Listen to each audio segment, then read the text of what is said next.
last pillar. So all those 5 pillars lead up to this, right? So connections. So one of the big things about blended learning that I've discovered, and this is something I try to do regardless if I was in a more traditional environment versus, a blended learning or project-based learning environment, was I want to make those connections with the students. Okay.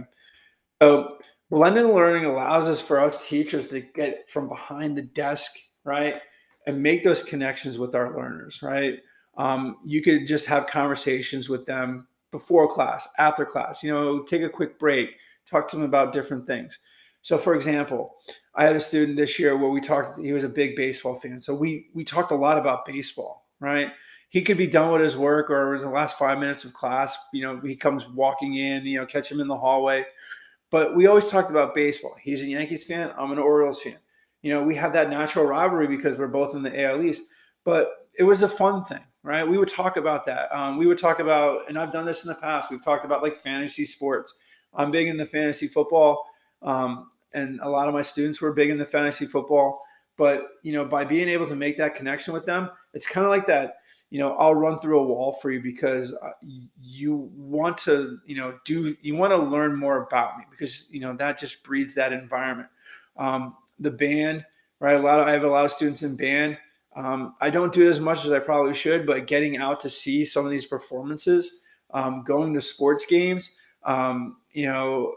different things, band performances, theater performances, the kids love that. But if you're just stuck behind the desk, the kids are just gonna, the bell rings, the kids are just gonna walk out, right? But if you make those connections, the kids are gonna want to stay and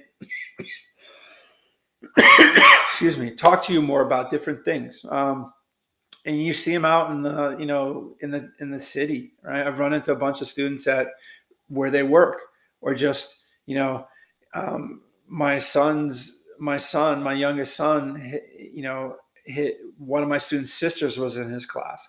And so we have that connection. And I actually just went over to their house because she was having a birthday party. Her younger sister was having a birthday party that my son was invited to. So I saw her in a different environment, talking to her parents, not just about school, but just about different things. Okay. And it just makes it easier to talk about things that they're interested in, because what that does is makes them comfortable, right? Comfortable in class. Like if you think about that teacher that you had growing up, that just made you feel like, that you were comfortable in their environment, their classroom, that was the kind of teacher that you were going to want to do better for. I can give you some personal stories. One of the reasons why I'm into physics is because of Colonel Dinsmore. So Colonel Dinsmore is a retired colonel from West Point. He was in the physics department there. He retired, became the physics teacher at my high school, and he just made that learning fun by doing different things. Now, again, he was doing it the traditional way, but he made those, he engaged us with different activities.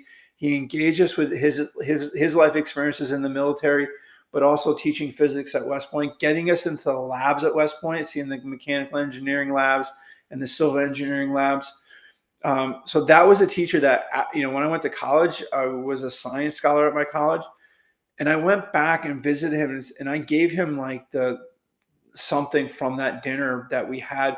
And I told him, like, the reason why I'm pursuing my degree is because what you did in the classroom. Now, on the flip side of that, Mr. Chomiak was, interesting enough, my 11th grade English teacher and my 12th grade calculus teacher. I loved math so much that, I did take that class because I knew it was going to be that connection with my future career in physics. But I didn't want to go to his class, basically. I mean, I didn't skip, but it was like one of those things like, oh, I got to go to Chomiak's class. And I just wanted to get that class done, right? That scenario of bell rings, I sit down, you teach me the material, bell rings, I leave, right? I wanted to hang out with Colonel Dinsmore. I didn't want to hang out with Mr. Chomiak. Those are the connections that you want to make with those students. And this is something I've been doing ever since I started teaching 20 years ago, right? But connections is something that's very big in this model. And this is something that's just fun to do. And there is an article or video attached. It's the one where the teacher is shaking hands with the student.